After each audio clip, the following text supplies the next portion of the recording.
This is Matthew Marshall from Portugal.net, and you're listening to the Seleção podcast.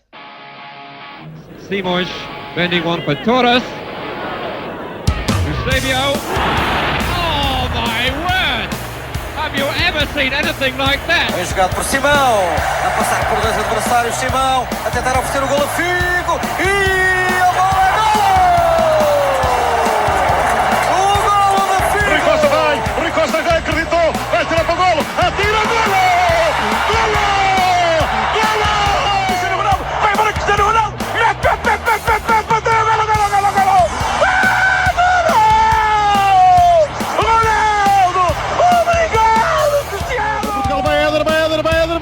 Chuta! Gol!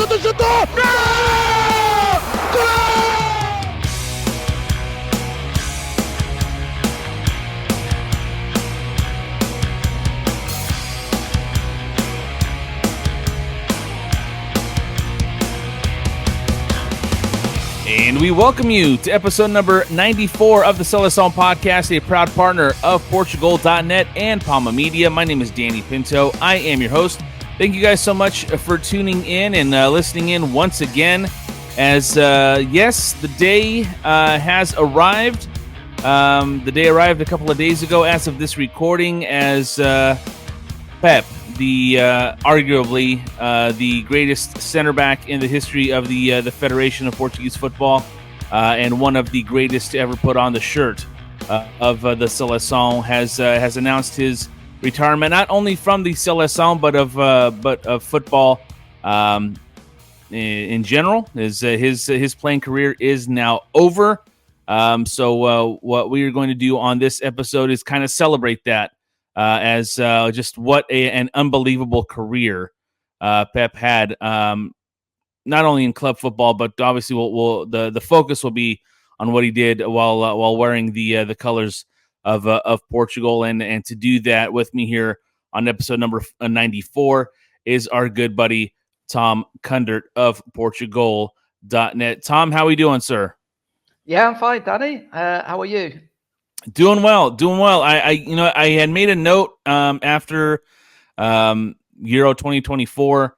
I was gonna try to get you on right after, but then I put a pause on that because I kind of figured that this day was coming in terms of Pep retiring, and you could kind of see it in the way he left the field against France.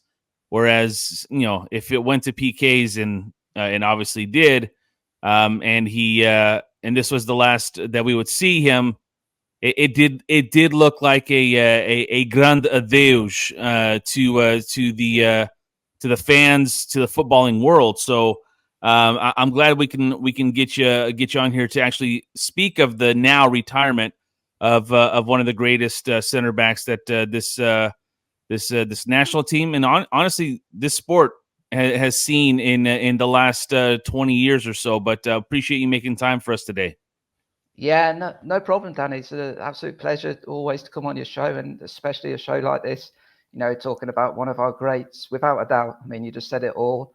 It's funny, isn't it? In the discussions for Ballon d'Or and all these things, defenders just basically don't get a look in, do they? Defenders or goalkeepers. But I think you can make the argument that Pep was, just certainly should have been on the short list in some of these years. He's just got absolutely incredible career. I'm sure we'll go on to that. We'll spell it all out. But you just look at the honours he's won, the clubs he's played for, and us as Portugal fans, just look at his performances almost every single game. He was just an absolute example for all the rest, right from the start. And you mentioned that game. Yeah, it was a sad way to end, but in one way, it's kind of typical Pep. 41 years old against, France. I know they had quite a disappointing tournament themselves, but, great international team, probably the best, most consistent international team over the last 6 or 7 or 8 years. And he was arguably the best player on the pitch, just 41 years old, absolutely incredible, just giving it his all as ever. Super dependable, showing speed. How can he have that speed at 41 years of age? I'm sure you remember, Danny, that right at the end of normal time. Oh yeah.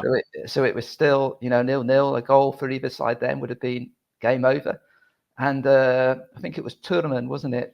Yes, it was. Yeah, who just come on, a few minutes earlier, so fresh as a daisy, speeding down that wing. Pep chasing after him. We thought, oh, this could be trouble. And Pep actually, catches him up, actually cuts out the ball. Absolutely incredible defending, incredible commitment. Well, even that's on, like, he lunges, and misses, and then I think we're all thinking, oh no, here's where it ends. Yeah, and then he recovered. And recovered beautifully, and in typical Pep fashion, the emotion, the passion that he showed, doing this. If you're watching us on YouTube, just the two arms just shaking and fists shaking. It's like, listen, we still are in this. It's one of the lasting images, and rightfully so, of his career. Yeah, exactly. So even though it was, that Portugal's final match, unfortunately, I think it was quite, it's quite nice that Pep, it's quite fitting, I should say, that Pep went out like that, just another great performance against, in a, absolutely crunch match against top opposition, and just showing what a player he is. Because I suppose you could just mention this quickly. Of course, it could have finished absolutely disastrously for Pep, because in the previous match against Slovenia, if you remember, he, one of the very few mistakes he made was almost a fatal mistake. Of course, losing the ball to the Slovenian striker, I forget his name now, right near the end of extra time. And thankfully, Diogo Costa saved the day then. But, that would have been so unjust for, if Portugal had gone on to lose that because of that Pep mistake. It would have been such an unjust way to end his career. So I think the football gods were, looking down and saying, no way, this cannot be the end of Pep on international, on the international scene. And so thankfully Portugal got through, and he only had one other game, but another great performance. Yeah, we had Matthew Marshall on the show after that Slovenia match, and obviously you and Matthew attended all of the matches in Germany, and we'll get to the experience in Germany a little bit later. But I had forgotten about the Slovenia the play in the Slovenia match, being there live, and the struggle that was that match for the Seleção. When you see Pep make that mistake, it's like a 3-4 second play that Diogo Costa eventually saves, but it felt like a lifetime of, like, it almost seemed like the entirety of his career was kind of sort of like a microcosm right there. When he makes that mistake, when you see the breakaway, and then when you eventually see Diogo Costa make the save, if you can remember what that feeling was in that short 4 or 5 second time, I'd love for you to share it with us. Oh, yeah. Complete heart in your mouth situation. I suppose, to be honest, Danny, I think at that stage, I was, more worried about the fact that Portugal could be tumbling out of the tournament, rather than actually thinking about Pep himself, the implications for Pep as an individual. But yeah, it was, that like I said, it just would have been so unjust if that was the end of Pep's career. So, thank God he got bailed out by his club teammate at the time. And he just didn't deserve to end his career that way. So, just as well. Yes, we're talking with Tom Cunner here of Portugal.net as we are going to take a look back at the wonderful career of Pep, our beloved center back here for the Seleção.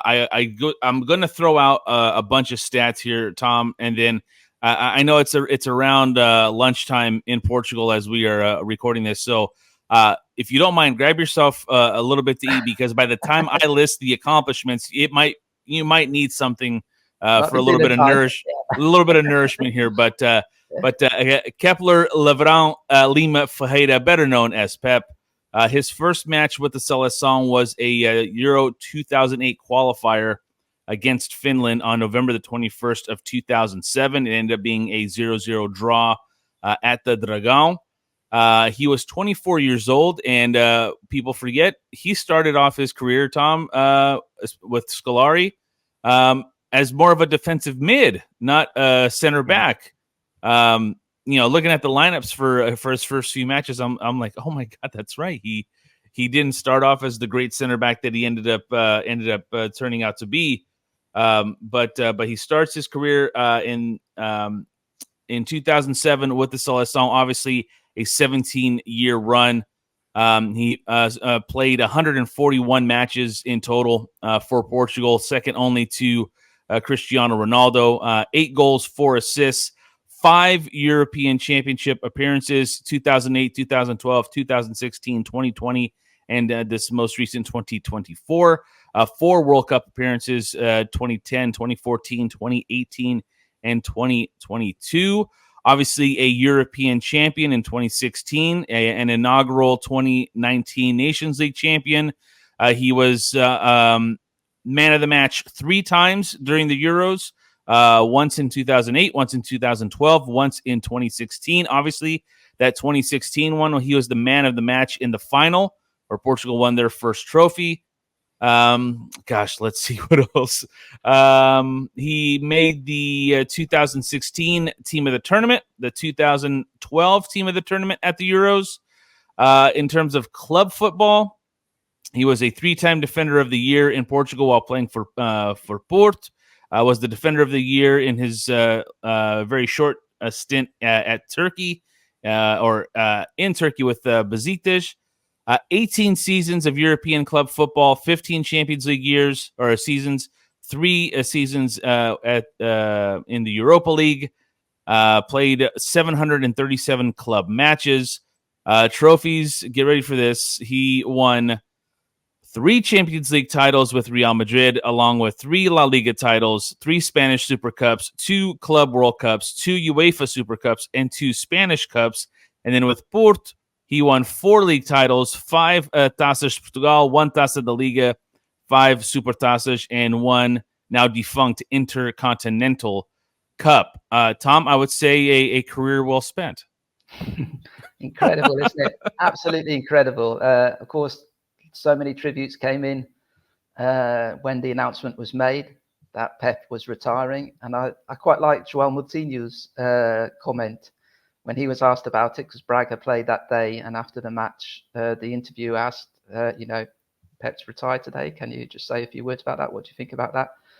And Moutinho just said, well, there's not much to say, really, because his career speaks for itself. And you've just said it there. You've just said it there. Absolutely incredible career. And if you think about it, Danny, also, it's even more amazing if you think of his playing style. Okay, rugged, no-nonsense defender, coming up against the, toughest forwards in the game, attacking midfielders, always in the thick of the action. And he has had a few injuries, and a few quite bad injuries. I think he had an ACL, didn't he? Which before the 2010 World Cup, maybe? I believe you're right, yeah. Yeah, and he just managed to recover, but wasn't really 100% in that tournament, or maybe he didn't even recover. I can't remember very well, but yeah, and of course, even these last few years at Porto, I suppose it's a bit more understandable, getting on a bit in the years. He had quite a few injury problems, but the amazing thing about Pep with his fitness is whenever he came back, even these last 3 or 4 years at Porto, he'd maybe be out for a couple of months, 2 or 3 months. He'd come back, and you just wouldn't notice it at all. You just wouldn't know. It just play exactly the same commitment, exactly the same speed, exactly the same.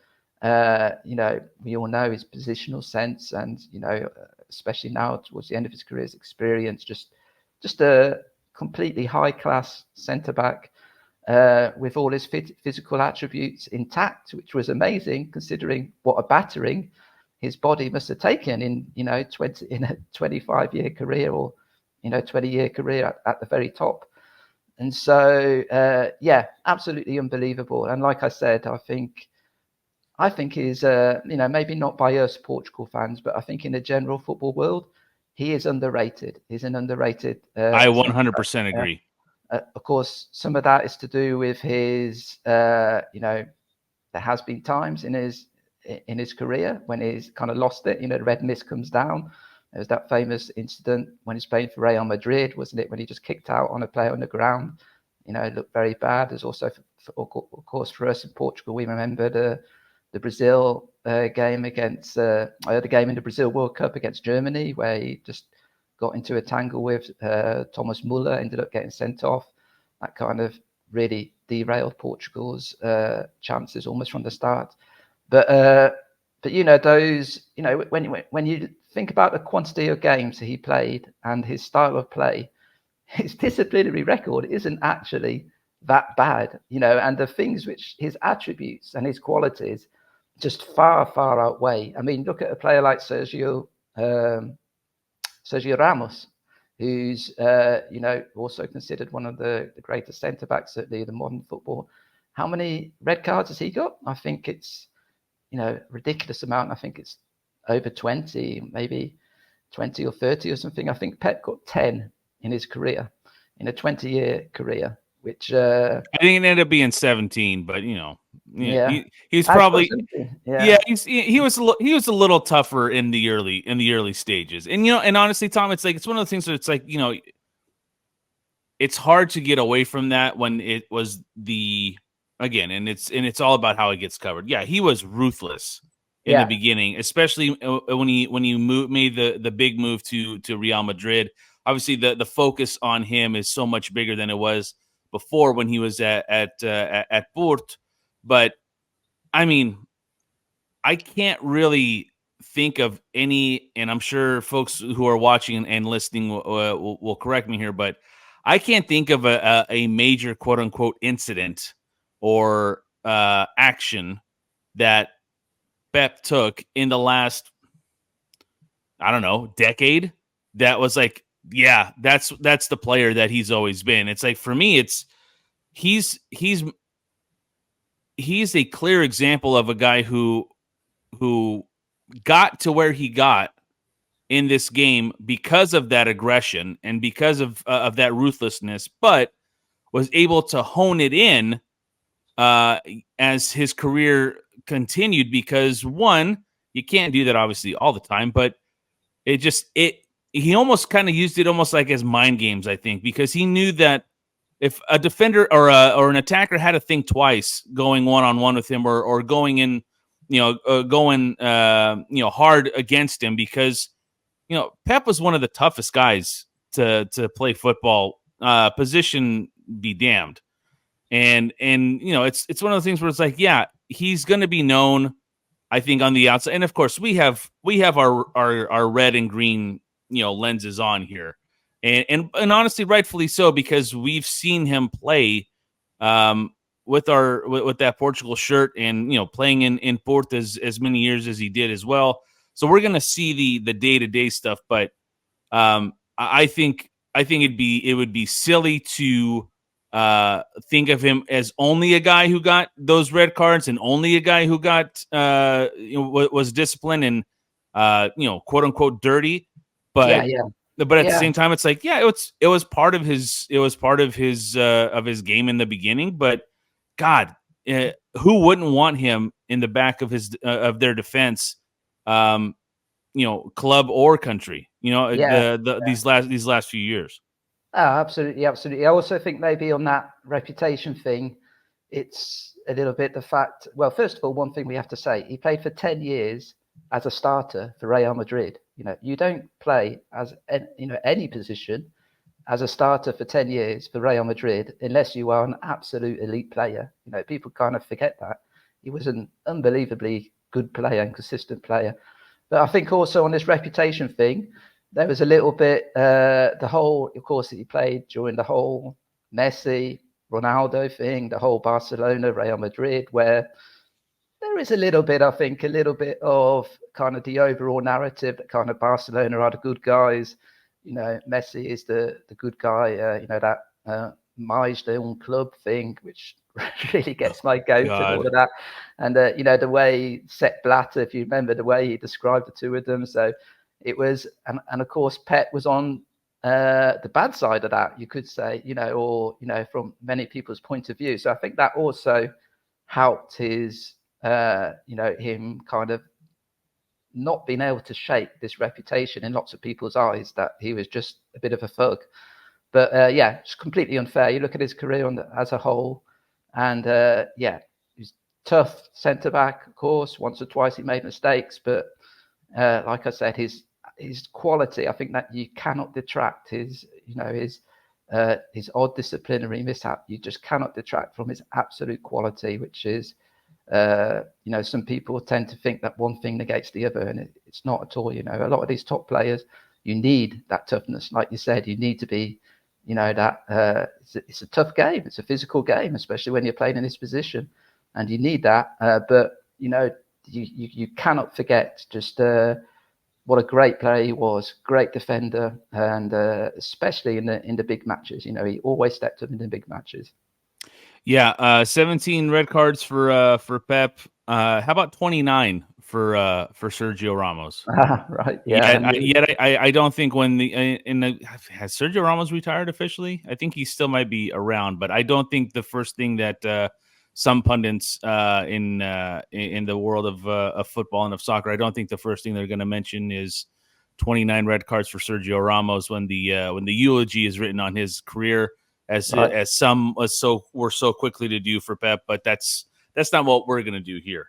I do want to put some other stats out there.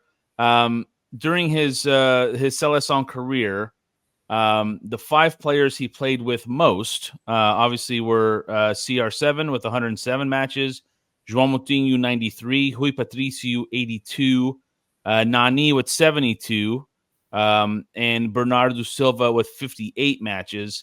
The center backs in which he played with most during his Seleção career, I'll start from the bottom, just the top 4 here.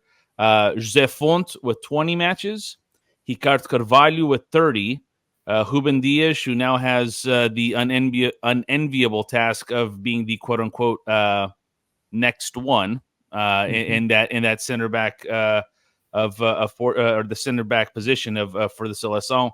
Ruben Dias had 32 matches with Pep, and Bruno Alves with 56. Okay, now if there's a guy who we can talk about just being a brute for his career, that's him, but that's neither here nor there. 56 times Pep and Bruno Alves played together. Those are according to transfermarket.com. So excuse me. So it's a career, Tom, that I'm sure when he growing up in Brazil always thought that he probably had an opportunity to be one of the greats for the national team. It just didn't end up being his motherland. And there's something that he said in his video, and I'm so glad that he didn't announce the retirement. Like, right, I'm sure he obviously knew that this tournament was it for him. But if you guys haven't seen it, it's on YouTube. His goodbye announcement, the full announcement, is on YouTube and on Vimeo, and I believe it's like 33 minutes, and it is a career retrospective of what he's done in his career. Coming from Brazil, going to Marítimo. They don't include the story that he says about when he. And Tom, I think you know this story. So if I'm saying it incorrectly, please correct me. But he gets off the plane when he gets to Portugal, and he's got like €5 in his pocket, and the €5 were to be used to call his mom on a calling card to let her know that he was okay. He also was starving, hungry when he got off that plane, and he saw, and what was the bread? I think it might have been some sort of bread company that was at the Pans and Company. Thank you. Company. Yeah, it's a chain here. Yeah, and he is so hungry, and he's like, listen, I don't have any money. All I need is some bread. I because I need to save this money or the money that I had was to call my mom. And whoever that saint of a person who decided to give him a couple of loaves of bread, that definitely indoctrinated Pep into Portugal without really knowing what was to come after. And the one thing that he said, like, he was not born in Portugal, but he considers himself Portuguese. And when there's just it's a great video. I'll put a link on it on the show on the show description here. But for me, I think his lasting legacy for me is just someone who was not born Portuguese to be as passionate as he was for the national team. And I've gone on record as saying this, like, Cristiano Ronaldo was the talent of this national team for the last 20 years, but I firmly believe that Pep was the heart of this national team, because as this team went, so did he. And you always felt his presence, or when he wasn't there, I always thought you felt it more than you did against Ronaldo. And this is not a Ronaldo, we played better without Ronaldo. It just felt that the presence of Pep seemed to be so much greater or you would notice his presence or absence so much greater than when Ronaldo wasn't there, because of just the way Pep carried himself wearing that shirt. And I know I've kind of rambled here, and I apologize for that, but I just have never seen someone with that sort of passion for something that wasn't originally his, if that makes sense. Yeah. Oh, yeah, absolutely. The way he kind of sings the national anthem, even the way he talks about Portugal and Porto in the north, especially, of course, he just absolutely loves it. He completely adopted Portugal as his home country, really, and the way he played, just absolutely reflected that. It's interesting. Towards the end of his career, he absolutely loved, I think, like Ronaldo as well. I don't think Porto fans will be upset with me for saying this, but I think he considered it maybe his mission, or kind of the highlight of his remaining football career, playing for Portugal. I remember when, so it was the 2022 World Cup in Qatar. Again, he'd had quite a few injuries at Porto. Mm-hmm. And he was kind of touch and go if he'd go or not to that tournament.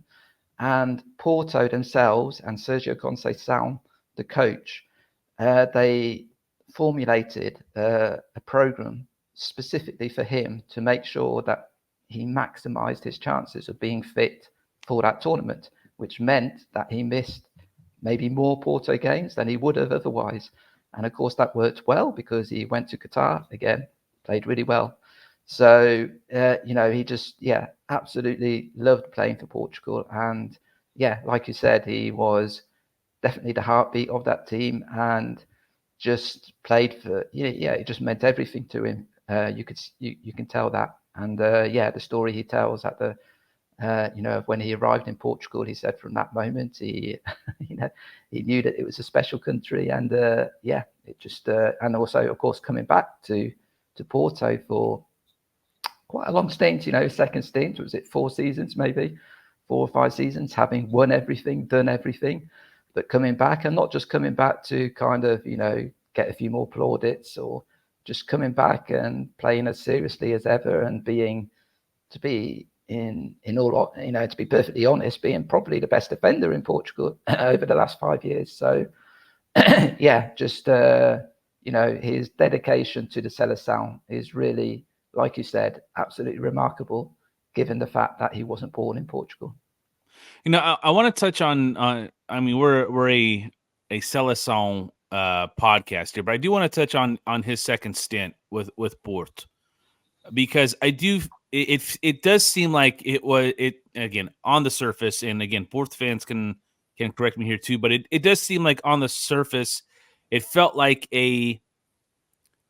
almost like an unfinished business kind of situation, where he had a great run in the his first stint, and it led to him to have the success that he had with Real Madrid, but it just seemed like this one was more of a more fulfilling stint for Pep, almost like it's almost like the player that we got to see in the last 10 years or so with the national team, from that man of the match display against France. But it just seemed like it was the best kind of version of himself with Port this last time than the quote unquote negative way that he was perceived leading up to his move to Real Madrid. I hope I'm making sense there, because I don't know. He is such an icon for Port, and rightfully so. And as a Benfica guy, there have been many times where I have cursed his name when he's wearing the blue and white. But you can't help but just find a sense of respect for him in terms of this second stint, because it seemed like he was coming home for like a season to just say, all right, this is my home. This is where my career really took off. And yet it was, like you mentioned, I think it was like four seasons. Yeah. And it wasn't just 4 seasons. It was cup winners and Liga winners and best defender of the year. And it's like, he's just such an astonishing example of determination and of just heart. And I use that word again, but it just, I'm gushing over a guy who gave me a lot of adjective on the club scene, but I can't say enough about him. Yeah. I think Sergio Conceição actually put it quite well, because of course Conceição himself, great player, great career. I think 60 odd caps for Portugal. Very successful club career, of course. Went to Italy, did well there, won the Scudetto with Lazio, and then as a manager, even before this long spell at Porto of 7 years, I think he'd managed 6 or 7 different clubs. Managed in France or something. So, he's a guy with a lot of experience. He's had a lot of teammates as a player. He's had a lot of players who he's coached. And he said it a few times in the last year or two when asked about Pep. Probably after one of Pep's amazing performances in the Champions League. Of course, we forget that. Remember the games for Porto just these last few years against Arsenal, against Juventus. Incredible. And and Sergio Conceição just said, "Look, listen, I've been a player for 20 years or so. I've been a coach for 15 years or more." And quite simply, Pep is the best professional I've ever worked with. The way he treats himself, the way he looks after himself, his dedication, his commitment, everything around training and outside training. His his absolute focus on making sure that he lives his life to be a professional footballer and to get the absolute most out of his abilities as a professional footballer. He just said he's the best I've ever been, and that's, when you think of how many great players for sure, Sergio Conceição has come across and been teammates with and coached, that really just says it all. He's just very, very special player. We're talking with Tom Kundert here of Portugal.net. He's joining us here on episode number 94 of the Seleção podcast as we take a look back at Pep's career, as he has announced his retirement from not only international football, but from football in general. No more club football on the field. Likely, I think, Tom, to take some sort of role with Port in this upcoming season and then going forward. Is it similar to what Uzohms is doing with Benfica, or is that too early to tell at this rate? Yeah, maybe it's a bit too early to tell. I think there's no doubt about it. Porto would love to have him still part of the club in some capacity, and maybe ambassadorial role, even something like that. But yeah, for sure, I think he'll wouldn't be at all surprised if he remains connected to the club, or either that, or perhaps even something at the FPF. Maybe some kind of role there. I'm sure Ooh, that I'd like to see his attitude from his early days in the FPF kind of clean out a little bit, but that's another story for another time. His performance in 2016 in the final of the Euros is legendary, and I think it grows every year in terms of just the absolute magnitude of that performance. But with Portugal.net, you've seen from the start of his career until now, you've covered this national team and covered Portuguese soccer for his entire career. Was there a moment, and maybe it was the 2016 final, but was there a moment for you where it's like, all right, this guy is completely locked in as being a center back for this national team? He is Portugal through and through. He's no longer a Brazilian who is naturalized playing for Portugal. It's like, is there a match to that kind of speaks to his I don't know, a commitment, but just like his arrival, I should say, as a member of this national team?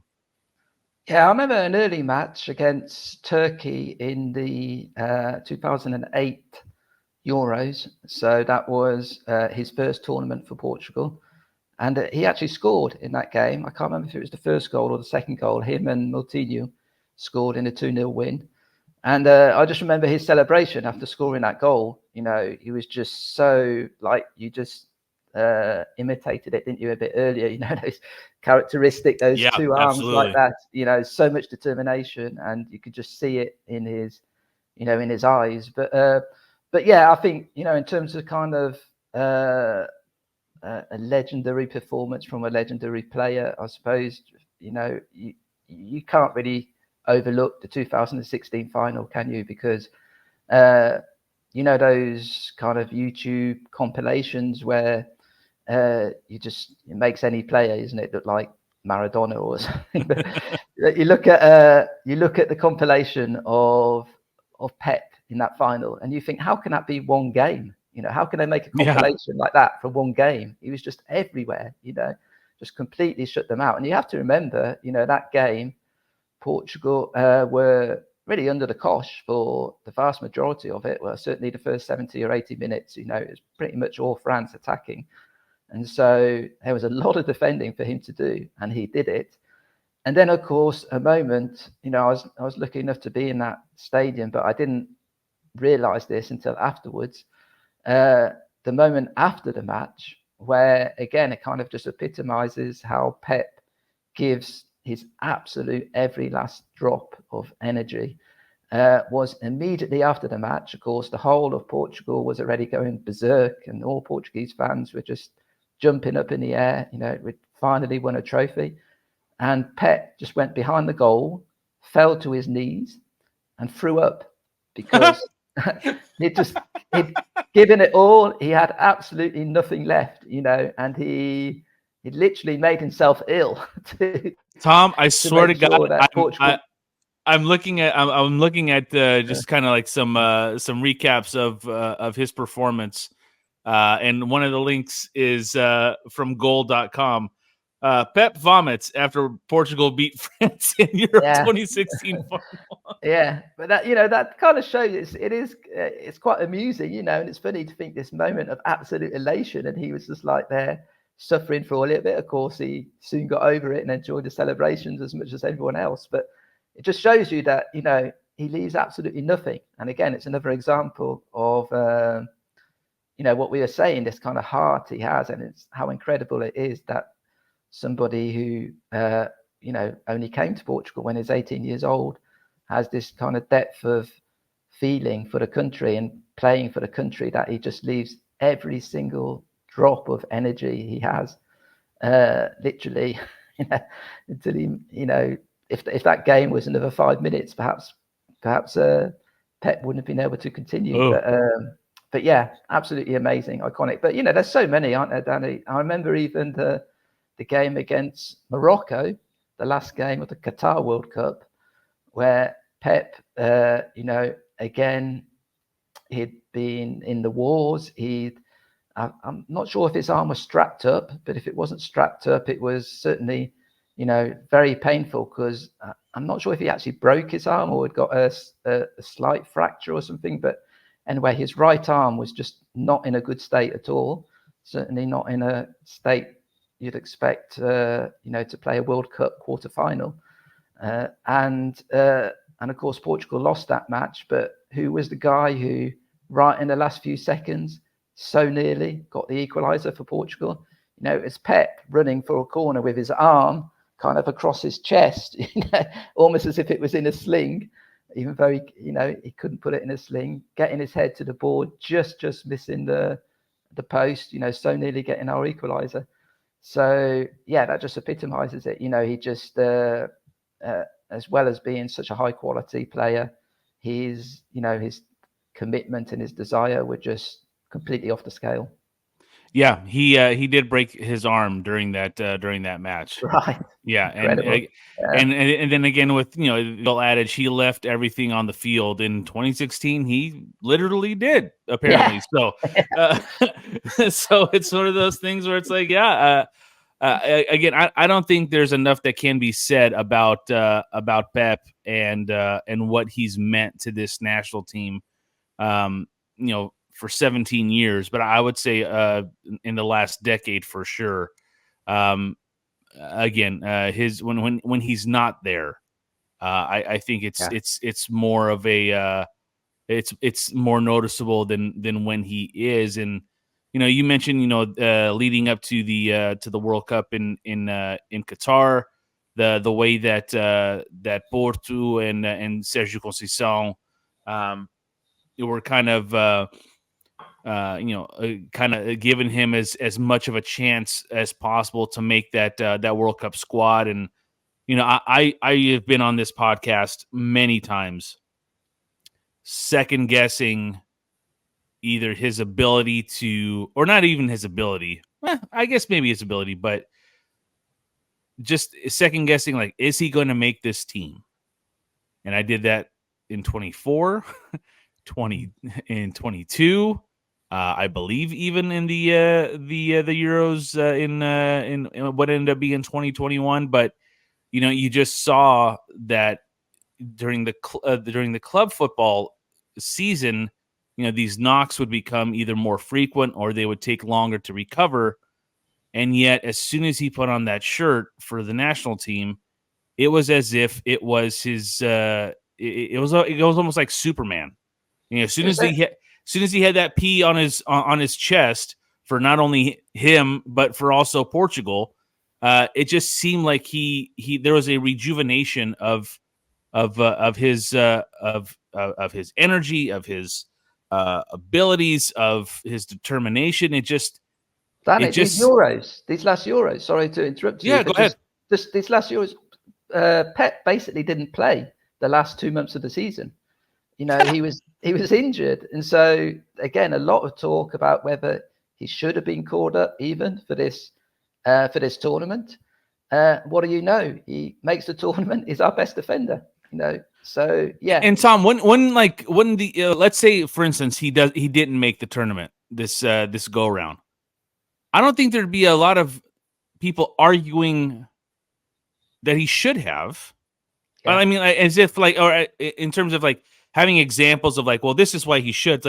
It's his club career or his club season, the last couple of years has been marred by, again, not big time injuries, but just little nicks here and there that grow to be that are tougher to come back from, I should say, in theory, as you get to 39, 40, now 41 as he retires.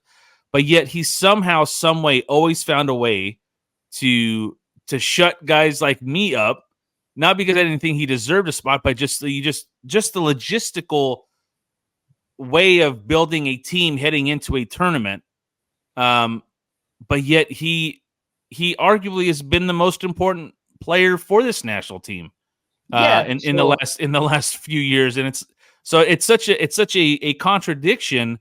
But I mean, again, it's almost fitting that it's him, because you just don't expect him to show up like he's shown up so many times in these last few tournaments for Portugal at his age, given that he's had to deal with these knocks and these injuries during the club season.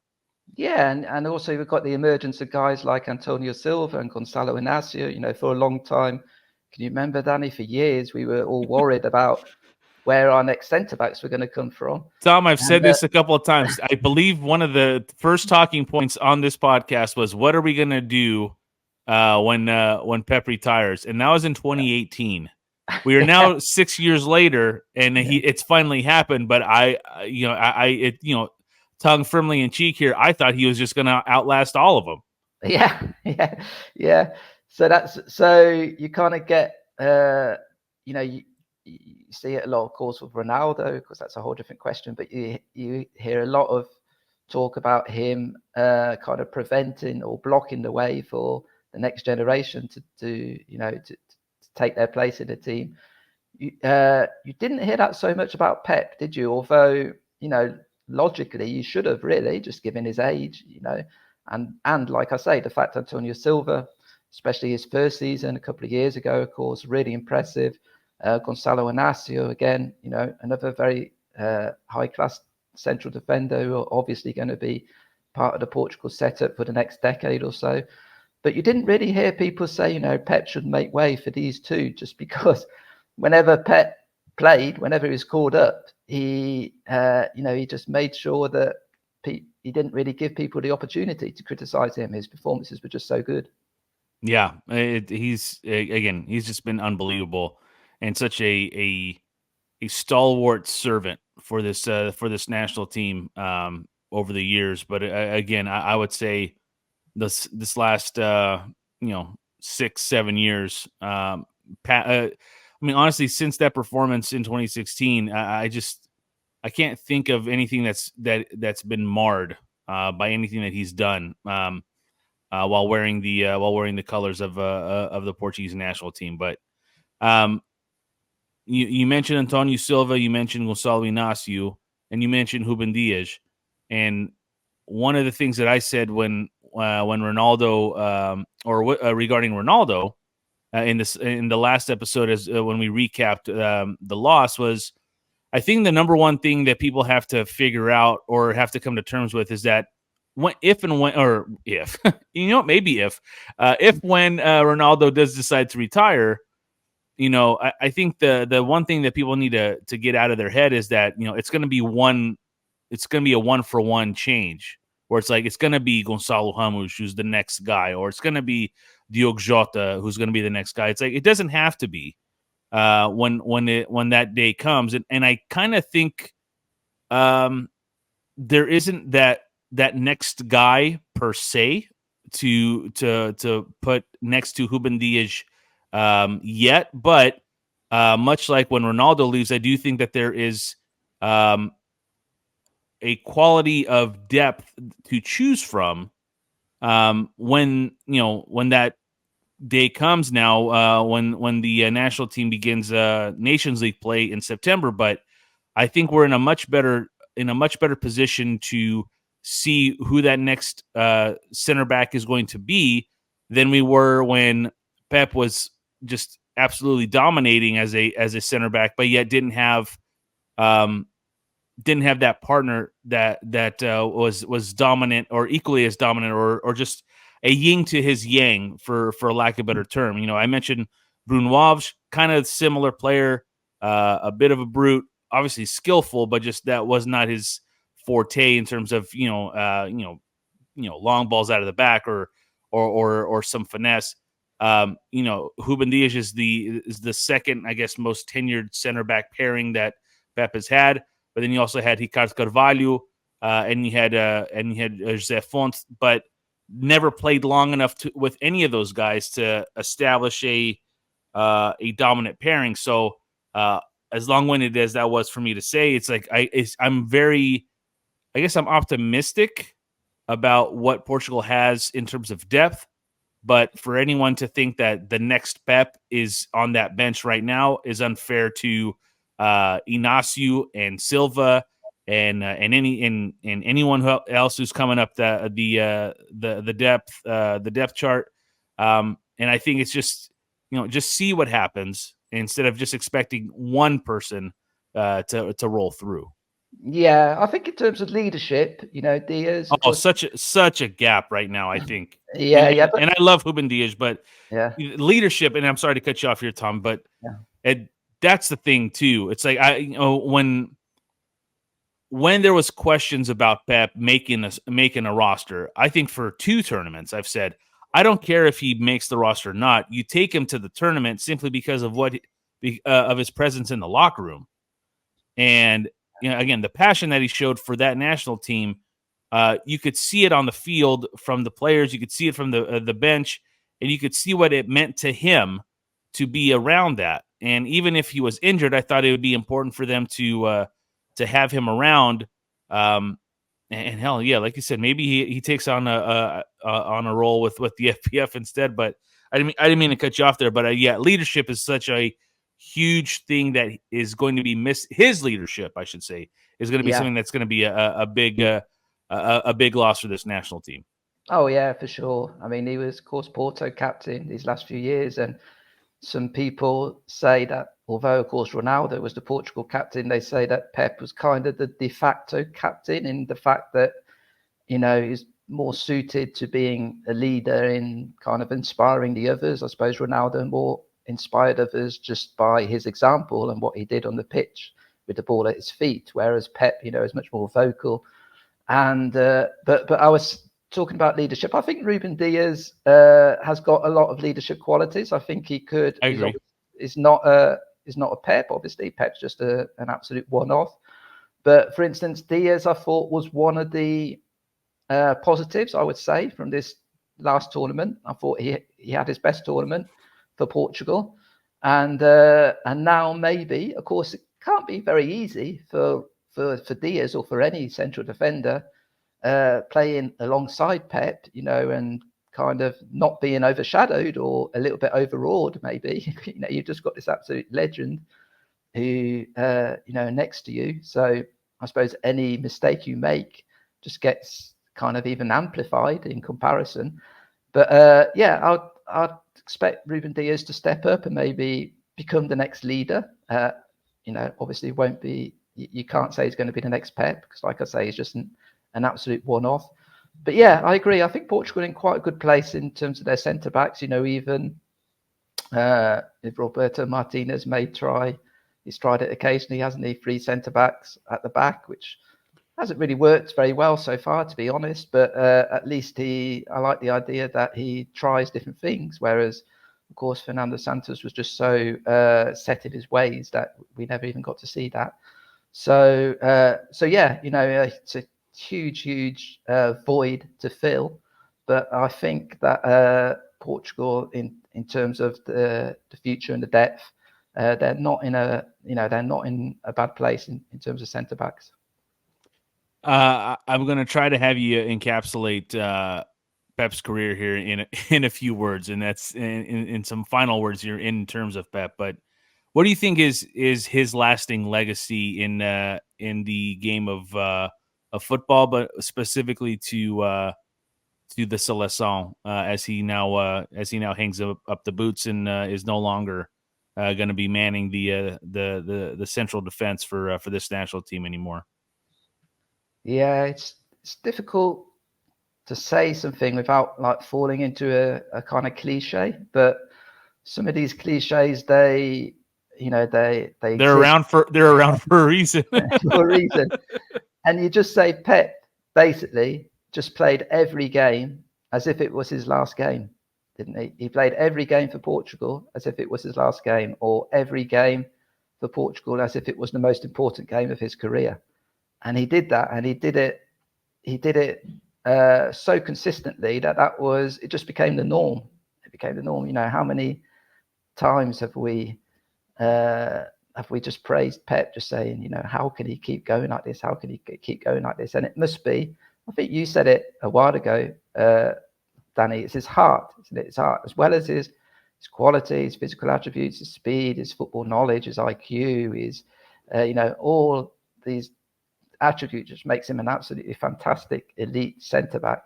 I think it's just his heart and his commitment, which really sets him out as a very special player. Yeah, it's just a fitting way to begin and end the just absolute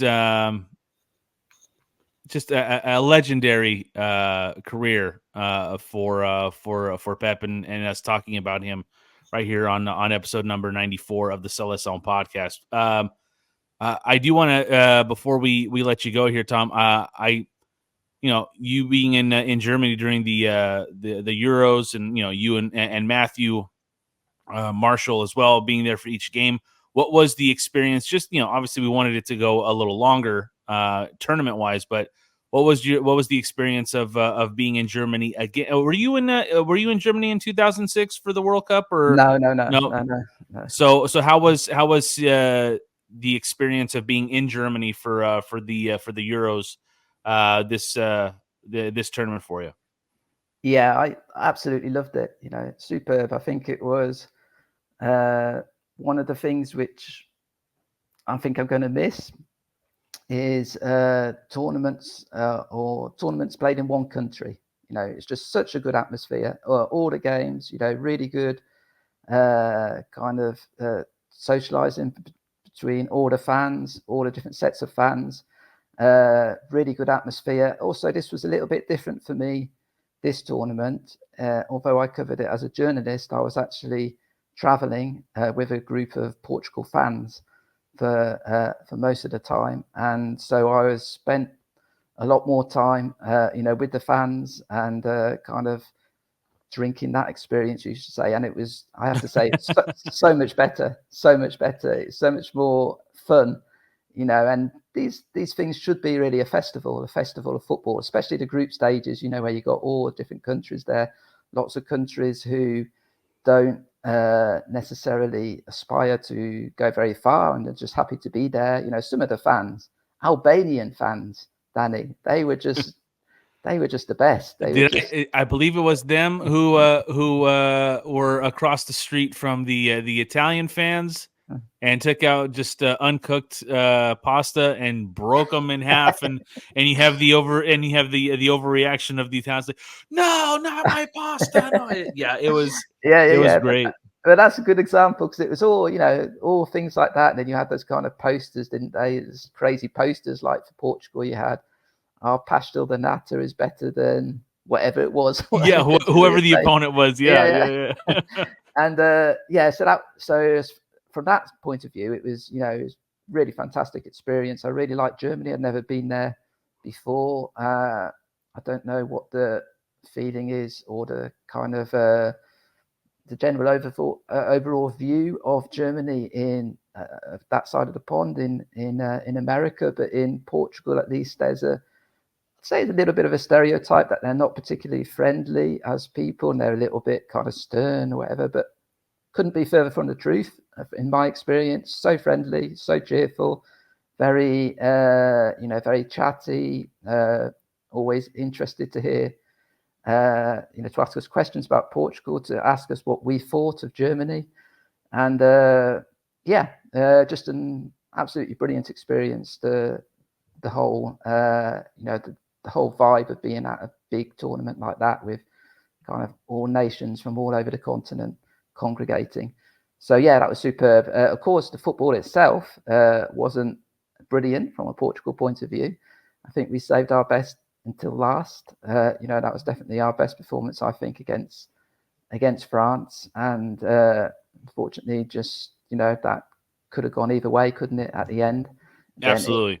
If Portugal had got through, maybe we'd be the whole conversation would be different. But great experience without a doubt, and a memorable tournament for me personally, being there. Hopefully the next few ones will be memorable more from what Portugal actually achieved. Yeah, absolutely. And to answer your earlier question, yeah, the United States not a big fan of Germany in the early part of the 20th century. I guess we'll just leave it at that. But you could tell the. I mean, just the example of the Albania breaking the pasta in front of the Italian fans. I think there seemed to be more of a jovial, good natured quote unquote competition between the fans Yeah, of the opposing teams the day of the match. Like the Arpa stage are better than foie gras. For I couldn't think of any other French kind of thing at the moment, or like our bacalhau is better than whatever Georgia serves. Who knows, but Oh it yeah, I'll just tell you, the really good atmosphere in terms of healthy rivalry, I would say as well. For instance, when Portugal, I remember when Portugal played Slovenia, of course, the game, and that Portugal, that again, that's a game which could have gone either way at the end. Thank God Diogo Costa pulled out his heroics and we won. And so I remember coming out of that stadium and we were just having some food outside the stadium, and a group of Slovenians just walked past us and we were saying, great game, hard luck. And they came and had a chat to us, and they were just so friendly. I mean, their side had just missed out by a whisker, really was by a whisker, on probably the most historic result in their history, knocking Portugal out. And these guys were just, great game. Yeah, we could have won it at the end, but Portugal were the better side. Over the 120 minutes, we wish you guys all the best. Hope you go far. So, it's just such a great atmosphere like that. No kind of tension, no kind of underlying problems, or I didn't see any kind of fan trouble at all between two sets of opposing fans. And also another thing, actually, just to another example of specifically Portugal, just such a good-natured whole event it was. We had these fan walks, Danny, before every game. So they looked amazing. Oh, fantastic. So the FBF actually did a good job. They set up in all these towns, whether it was Dortmund, whether it's Frankfurt, whether it was Leipzig, whether it was Hamburg, they set up a place which was like a Portugal fan zone. So all the Portugal fans would congregate there. So maybe about 5,000 fans, imagine. And then they'd walk to the stadium. And this walk to the stadium was just was an experience in itself. It's always, given the way the games went, it was almost the best part of the day sometimes. But it was so you'd have about 5,000 Portugal fans walking, chanting. You'd have a load of local German fans kind of joining in. You'd have some of the opposition fans somehow came in as well, but they, it was all part of the party. And then when you went like under a bridge, that would be completely lined with German people saying, "Look at these strange Portuguese people." And then you'd have quite often, when you went past buildings, there'd be people waving from the windows, and you'd have I remember a few times seeing quite elderly people. I remember this quite elderly lady, maybe she was about 50 or 60, kind of really catching our attention, waving her arms. I think she had a Portugal flag in her hand. So everyone started cheering. And then you know what she did? She went and did the sing. Ronaldo celebration. Of course, everyone was just thought that was hilarious. So, it's just really, really good vibe. And then we went to the match, and then it all went wrong.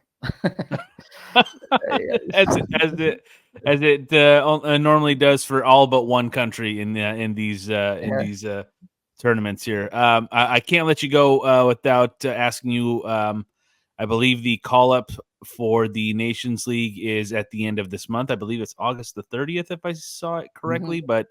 But is there any indication that as we shifted to the now oldest member of this national team, Cristiano Ronaldo, any indication on if he's going to be called up maybe initially for these September matches, or is there any indication on what Roberto Martinez in terms of what he wants to do with this Nations League tournament in terms of roster collaboration? Yeah, it's an interesting question, isn't it? The $64 million question. I suppose there's been, I haven't seen anything about it. Of course, we have to remember once or twice Ronaldo has sat out, especially the group stage games of the Nations League. So that's a possibility. Another thing we have to factor in, I remember actually Pep saying before the tournament, when he was asked about Ronaldo, he said, as long as Ronaldo is playing for Portugal, I want to continue playing for Portugal. Okay, that obviously hasn't happened. I wonder what effect that may have on Ronaldo himself. You know, obviously they're best of friends, those two. You know, famously they're probably must be one of the strongest friendships in football, those two. So how will Ronaldo feel not having Pep there? It's the fact, of course, that so much was written and said about Ronaldo, you know, at Euros, and whether he was actually, you know, harming Portugal's chances. So yeah, it's a huge question. I think what will happen, I don't know. Roberto Martinez may just kind of dodge it, not call him up, but not say it's the end of his career, and kind of kick that can down the line, you know, for a bit later on. He kind of did that when he first got hired. Well, I and think then, you know, yeah. I mean, not so much as saying like, I'm not going to bring him. I mean, he obviously called up Ronaldo every time there was a call up, but he obviously, you know, and again, it was early on, and very early on in the situation that he was seeing himself in. But, you know, Ronaldo coming off of the tough exit at the World Cup in 22, and then Fernando Santos getting fired. I don't think Roberto Martinez would have any kind of idea whether Ronaldo would want to stay or not at that moment. But, you know, now almost 2 years, or now I guess not even 2 years yet, but just this now new cycle of international matches that are not friendly. So I mean, these count. You know, where they are in the pecking order. Obviously, we have our thoughts, but it will be interesting to see if he's on that roster for these first two matches against. Looks like it's Croatia and Scotland, both being played in Portugal, I believe, both at the Luge. Yeah, if I'm not mistaken. Right. Yeah, correct. Yeah. It's going to be interesting. You know, I think Ronaldo wants to continue, because if he didn't want to continue, I think he would have said by now. You know, basically, I think he would have said by now. Of course, the big question, I suppose we won't go all into, because this is a show dedicated to Pep, so we won't go all into it. But I think just basically what everyone agrees now is that, okay, Ronaldo, if he continues, he can continue, but he just can't continue to play every minute of every game. I think everyone agrees that, and so which of course is something different from. Well, especially if he's ineffective, and again, that's another show here, but yeah. So let's wait and see. Well, Tom, I applaud us both for getting through these big lumps in our throats. Without crying.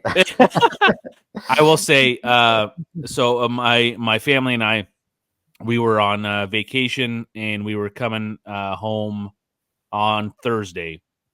And by the time that the announcement had been made that Pep was retiring, it was Thursday morning here in California. I swear to God, I'm not. I've run out of water. But I get the alert on my phone, and Pep is retiring from football, and it actually made me stop in my tracks. I remember standing, and I remember sitting, like almost like plopping on the bed, sitting down, and my wife goes, "What happened?" And I just turned to her and I said, Pep announced his retirement. And she's so sweet. She goes, "Are you okay?" And I'm like, yes. I don't know. You know, it's you never, as much as we never knew the player that he was going to be for us, coming from Brazil and then playing for for this national team. I don't think we ever figured out the impact of him leaving was going to have until it happened.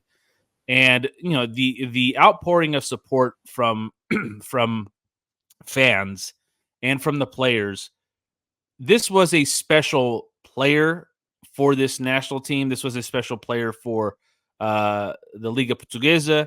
And this was a special player for the game of football. And I think he's going to leave a huge void both on and off the field in terms of what he means to his club, to his national team. And it's a testament to him being the professional and being the player and, from all accounts, being the person that he is. So I think it's a very, very bittersweet day to think of a national team without him. But we can sit here as we have here for more than an hour now, and just be ever so thankful for the contribution he made to this national team and to the game of football. And he's right next to, if you're watching us on YouTube, he's right next to Ronaldo holding that trophy. One of the lasting images for him with this national team, and just the two fists in the air, flexing, letting everybody know I still got it. So I just as we say here on the bottom of the screen, if you're watching on YouTube, Obrigado, Grande, Pepe, because he was so huge and such a huge part of this national team for the last 17 years. Yeah, absolutely. I think just one thing we can say, Danny, I really don't think, or I think put this another way, I think there's a good chance that Portugal would not have won the European Championship in 2016 if it wasn't for Pep. You cannot underestimate his contribution, and for everything we've talked about, they have to build him a statue without a doubt.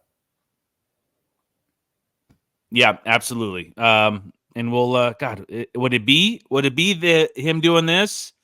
Would it be? I'd love to know the because Rui Patricio has the beautiful save. From that same final. Yeah. Ronaldo's first bust, not great. That weird looking face. So I'm glad they fixed that. But yeah, it will be interesting to see what kind of statue. And I agree with you. They need some sort of shrine, some sort of statue for Pep here.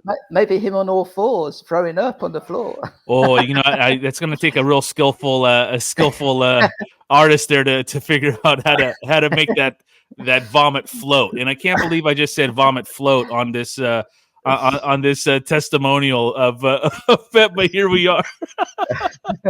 But Tom, all the best to you. Appreciate you making time. So glad that you and I got a chance to do this episode, honoring the wonderful career that Pep had for the Seleção and his club football career as well. All the best to you, and we look forward to having you back on soon.